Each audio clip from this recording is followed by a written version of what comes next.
তোমরা আয়নাতে কি দেখতে পাও? আয়না কি দেখতে পাও? বলো। ওই যে স্বপ্ন পূরণে আলাদিন নাকি চেরাগ নাকি কি যেন বলে না, জিনি দেখতে পাই যে আমার সব স্বপ্ন পূরণ করে দেয়। মাশাআল্লাহ। ইয়াসিন তুমি কি দেখতে পাও? সত্যি করে বলবা, হ্যাঁ, মন থেকে বলবা তোমরা। আমি কি দেখতে পাই? আমি দেখতে পাই আমার আধারের আলো। এরপরে আর কিছু বলো, আমরা আর কিছু চাঁদ, সূর্য, তারা। মানে একটু ভালোবাসা শুনতে চাই তোমার থেকে। কি দেখতে পাই ইয়াসিন? দেখতে পাই হচ্ছে যে দেখগিলস কি লেখা ভাই পেছস? বুঝলাম না। যে খালি আবার টাকাগুলা খালি খরচ। আল্লাহ, এর লাগে দেখতে গেছে। আমি চিন্তাও করি, আমি জীবনও কল্পনা করি না।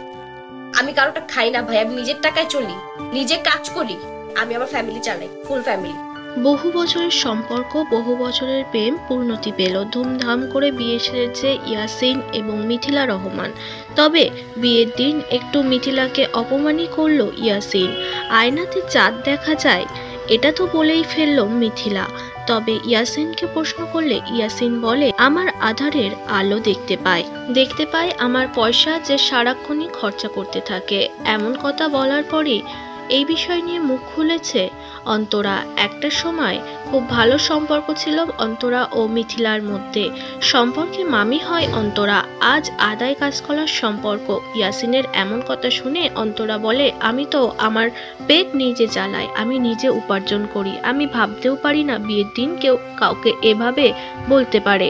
বিয়ের দিনটা একটা সুন্দর দিন, সুন্দর মুহূর্ত। সেদিন সর্বদা সুন্দর সুন্দর কথা বলতে হয়।